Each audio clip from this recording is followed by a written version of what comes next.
سمعت قبل كده عن فيلم خرجوا ولم يعودوا. في 2022 نزل فيلم اسمه خرجوا ولم يعودوا. كان من بطولة حسن شيتة وخالد عليش ومصطفى بوسارية وويزو. هم احترامي ليهم كلهم، بس انا متهيألي اشهر حد فيهم وهي ويزو. وكمان هي ما طلعتش بطولة مطلقة، هي طلعت كام مشهد كده بس. يعني هي ما كانتش موجودة طول الفيلم. فالمهم قصة الفيلم عبارة عن ان احمد حاتم اللي هو حسن شيتة بيصحى من النوم بيلاقي نفسه متجوز كاميليا اللي هي ويزو، وكمان مخلف منها بنت ومش عارف يتجوزها امتى او جم المكان ده ازاي.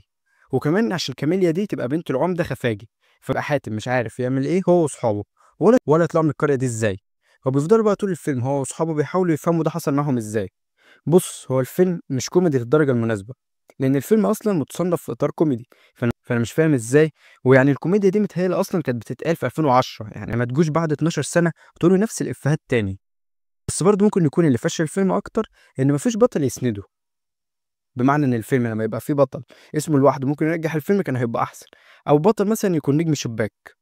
وده خلى الفيلم ايراداته توصل ل 18000 جنيه بس حرفيا. يعني ال 18000 جنيه دي لو كانت موجوده في فيلم من 8 او 9 سنين مثلا كان هيبقى فشل برضه.